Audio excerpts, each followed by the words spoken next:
बिस्मिल्लाहिर्रहमानिर्रहीम अस्सलाम वालेकुम। आज आपके साथ आलू कतली कढ़ाई की एक इंतहाई मज़ेदार और आसान रेसिपी शेयर कर रही हूँ। एक क्विक रेसिपी है, मिनटों में बन जाती है। दोपहर और रात के खाने के अलावा आप इसको सुबह नाश्ते में भी बना सकते हैं। पराठे के अलावा ये चावलों के साथ, चपाती के साथ बेइंतहा अच्छी लगती है। मुकम्मल देखना आपने वीडियो को, बहुत अच्छी रेसिपी है। रेसिपी अच्छी लगे आपने लाइक भी ज़रूर करना है। तो चलें मज़ेदार सी आलू कतली कढ़ाई बनाना शुरू करते हैं। यहाँ कढ़ाई में मैंने आधा कप तेल शामिल किया है। इसमें हम सबसे पहले कड़ी पत्ते और ज़ीरा शामिल करेंगे। ज़ीरा 1 टीस्पून है और कड़ी पत्ते मेरे पास ड्राई थे।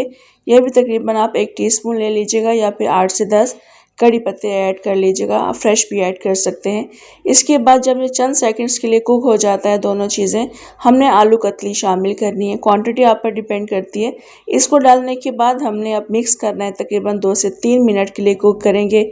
इतना कुक करना है आपने जब तक कि आलू कतली के जो एजेस हैं वो ट्रांसपेरेंट होना ना शुरू हो जाएं।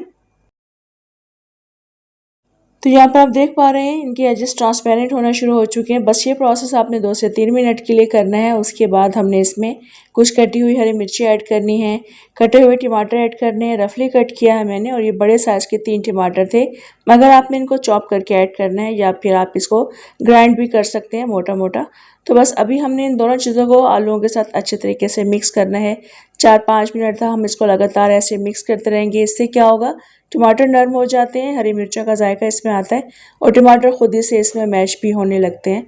अभी हम इसमें नमक शामिल कर रहे हैं अपने टेस्ट के अकॉर्डिंग। इसके अलावा मैं इसमें पिसी हुई मिर्चें भी शामिल करूंगी और कुटी हुई मिर्चें भी इसमें शामिल करूंगी। 1 टीस्पून पिसी हुई मिर्चें हैं, 1 टीस्पून कुटी हुई मिर्चें हैं, क्वार्टर टीस्पून के बराबर हल्दी ऐड करूंगी। इसके अलावा हमने इसमें कुटा हुआ धनिया शामिल करना है। यह आप थोड़ा सा ज़्यादा ऐड करिएगा क्योंकि इसका जायका बहुत अच्छा आता है कढ़ाई में। 1 टीस्पून मैंने इसमें लहसुन का पेस्ट ऐड कर दिया है।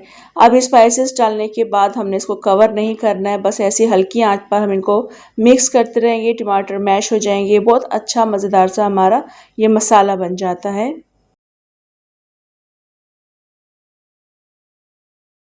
तो इस तरह इसको पकते हुए 4 से 5 मिनट हो चुके हैं। टमाटर काफ़ी ज़्यादा नरम हो गए हैं, खुद ही से ये मैश हो चुके हैं। तो बस अब हमने इसको गलाने के लिए आधे कप या 1 कप के बराबर पानी शामिल करना है, क्योंकि आलू कतली जल्दी गल जाती है तो आप कम पानी शामिल करके इसको गला सकते हैं। बिलफर्ज अगर पानी कम रह जाता है और आलू कतली गलती नहीं है तो दरमियान में चेक करके आप थोड़ा सा पानी मज़ीद इसमें शामिल कर सकते हैं। पानी शामिल कर दिया है, इसको मिक्स करेंगे, कवर करके रख देंगे तकरीबन 7 से 10 मिनट के लिए।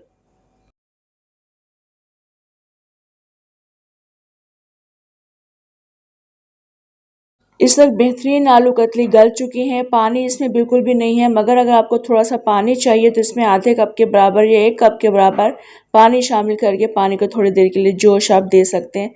तो अभी हमने कुछ मज़ीद चीज़ें इसमें शामिल करनी है। थोड़ी सी हम इसमें लंबाई में कटी हुई हरी मिर्चें शामिल करेंगे, हरा धनिया शामिल करेंगे, मिक्स करेंगे। उसके बाद आप इसको सर्व कर सकते हैं। आलू कतली की ये कढ़ाई बेहतरीन मज़ेदार बनती है। नाश्ते में आप इसे बना सकते हैं क्योंकि एक क्विक रेसिपी है। दोपहर और रात के खाने के लिए भी आप इसको इजीली रेडी कर सकते हैं। चावलों के साथ ये बहुत अच्छी लगती है, चपाती के साथ भी अच्छी लगती है। तो ज़रूर आपने इस रेसिपी को ट्राई करना है। तो यहाँ पर देखें, ये अभी मैं इसको मिक्स कर रही हूँ और उसके बाद मैं इसको कुछ देर के लिए कवर करके रखूँगी और फिर उसके बाद हम इसको सर्व करेंगे। तो यहाँ पर आप इसकी लुक देख सकते हैं, माशाल्लाह देखने में जितनी ये अच्छी लग रही है, आप यकीन करें खाने के बाद आपको मज़ा आ जाएगा। एक बेहतरीन रेसिपी है, आसान सी है और बहुत मज़ेदार रेसिपी है। ट्राई कीजिएगा। कमेंट, लाइक, शेयर के अलावा सब्सक्राइब ज़रूर कर लीजिएगा। इजाज़त दें मुझे, इंशाल्लाह दोबारा आऊँगी एक और अच्छी सी रेसिपी के साथ। अल्लाह हाफ़िज़।